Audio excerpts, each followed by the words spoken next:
साधना, ये नाम भला किसने नहीं सुना होगा। साधना कट हेयर स्टाइल और वो चूड़ीदार सलवार को भला कोई कैसे भूल सकता है। अपने जमाने की सबसे हसीन, शोख, चुलबुली और सबसे सफल हीरोइनों में शुमार मिस्ट्री गर्ल साधना की हालत अपने आखिरी दिनों में ऐसी हो गई थी कि उन्होंने बॉलीवुड से ही तौबा कर ली थी। उनका आखिरी समय बेहद दर्द में गुजरा। आज के इस वीडियो में हम आपको बताएंगे साधना के जीवन में छुपे वो दर्द जिन्होंने साधना का जीवन जीते जी नरक बना दिया था। तो बने रहिए हमारे साथ आखिर तक। साधना शिवदासानी का जन्म 1941 में पाकिस्तान के कराची शहर में हुआ था। बंटवारे के समय वो अपने माँ बाप के साथ भारत आकर मुंबई में सेटल हो गई थी। वो अपने माँ बाप की इकलौती संतान थी।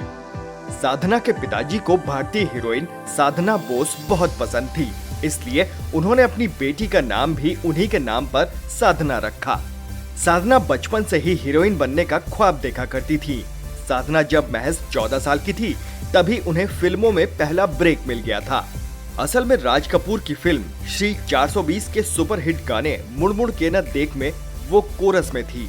इसके बाद उनकी एक तस्वीर एक मैगजीन में छपी। उस जमाने के मशहूर फिल्म मेकर शशाधर मुखर्जी की नजर इसी तस्वीर पर पड़ी।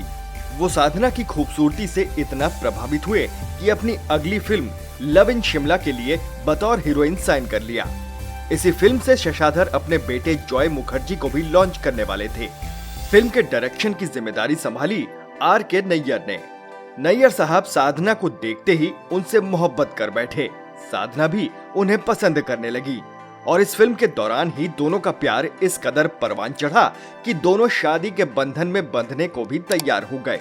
लेकिन साधना के घर वाले बीच में आ गए। असल में उन्हें लगता था कि अभी साधना बहुत छोटी है। वहीं नैयर उम्र में उनसे काफी बड़े भी थे और साधना का करियर भी अभी शुरू ही हुआ था। बाद में साल 1966 में दोनों ने शादी कर ली। जब नैयर साहब ने पहली बार साधना को देखा तो उन्हें फिल्म के लिए अपनी हेयर स्टाइल चेंज करने को कहा। असल में साधना का माथा काफी चौड़ा था जो देखने में थोड़ा अजीब सा लगता था। ऐसे में नैयर को याद आई अपनी पसंदीदा हॉलीवुड एक्ट्रेस ऑड्रे हेपबर्न। उन्होंने इसी हीरोइन की तरह स्टाइल अपनाने को कहा और इसके बाद जब film love in Shimla release हुई तो लड़कियां साधना की हेयर स्टाइल देखकर पागल हो गई। जल्दी ही साधना स्टाइल आइकॉन बन बैठी और उनकी हेयर स्टाइल साधना कट के नाम से देश भर में मशहूर हो गई। इसके बाद उन्होंने असली नकली, मेरे महबूब, वो कौन थी, आरजू, वक्त, मेरा साया, इंतकाम, एक फूल दो माली जैसी तमाम हिट फिल्में दी। उन्हें थायराइड की समस्या भी थी जिसके इलाज के लिए वो बॉस्टन भी गईं। वापस लौटकर साधना ने कई फिल्मों में काम भी किया जिसमें से कुछ सफल भी रही, लेकिन थायराइड की समस्या समय के साथ बढ़ती गई। इसका असर उनकी आंखों पर भी पड़ा। उनका करियर भी इससे अछूता नहीं रहा। 1970 के बाद से ही उनका करियर ग्राफ तेजी से नीचे आने लगा। कभी जिस हीरोइन के साथ काम करने के लिए हर कोई उतावला फिरता था, अब वही उनसे दूरी बनाने लगे। साल में 3-4 फिल्में करने वाली साधना की अब साल में बमुश्किल एक फिल्म ही रिलीज हुआ करती और किसी साल वो भी नहीं। साधना को भी अब लीड रोल मिलने कम होने लगे थे। उन्होंने बाहर आना जाना भी लगभग बंद कर दिया था। एक वक्त वो भी आया जब अपने जमाने की स्टाइल आइकॉन अपनी ही फोटो खिंचवाने से डरने लगी। लेकिन अभी साधना की लाइफ का सबसे बुरा दौर आना बाकी था। 1995 में उनके पति R.K. नैयर का अस्थमा के चलते निधन हो गया।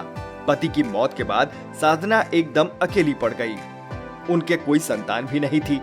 जिस घर में वो रहती थी उस घर को लेकर कोर्ट केस चलने लगा। असल में इस घर को लेकर साधना और आशा भोसले का कुछ विवाद था जो कोर्ट तक पहुंच गया था।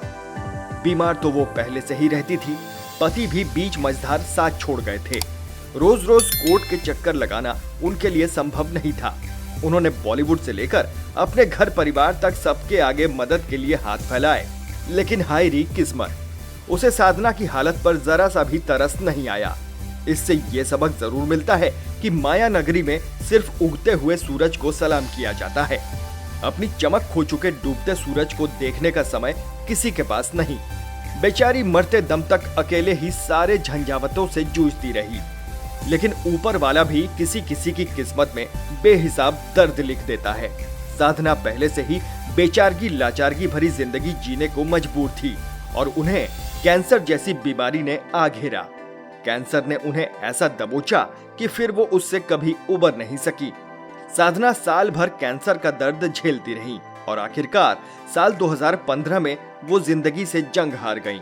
लेकिन बदकिस्मती ऐसी कि उनके अंतिम संस्कार में उनके घर परिवार तक से बहुत ही कम लोग मौजूद रहे। साधना ने अपने करियर में लगभग 30 फिल्मों में काम किया था, जिसमें से कई फिल्में सुपरहिट भी रहीं।